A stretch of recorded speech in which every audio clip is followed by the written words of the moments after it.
Hi, I'm Leanne from Grogy's Patch. I've got a really great shipping tip for resellers today. Don't throw out your old VHS cases if you happen to buy VHS and you've got a really wrecked one like this one's completely disintegrated nearly. What I actually do is strip the outside plastic off, take your cassette out and that out, and then I give it a good clean with a wipe. Now you've got an excellent protective case that you can put all sorts of things in. I usually like to line whatever it is with bubble wrap. So I'll cut a strip of bubble wrap and do 2 layers that way. And for example, I posted some rosary beads in one of these earlier today. Just fold that over again, pop one of my thank you cards in the top. Perfect. Now slip it straight into a padded mailer.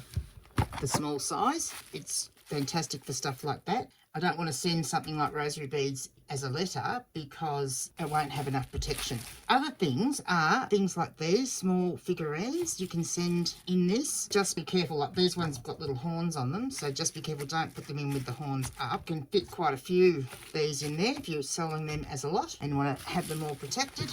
Bubble wrap either side, close her up. Beautiful, they're not going anywhere. And some other ideas of things that you can put in there are if you're going to sell vintage razors and you want to protect those, they fit in there really well.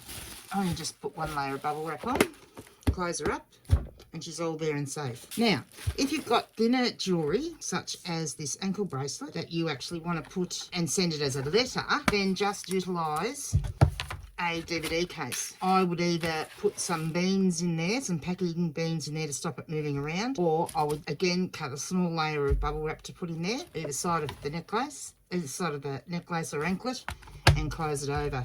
And again, that will fit straight into a medium-sized tracked letter. So that's it, guys. Hope that helps.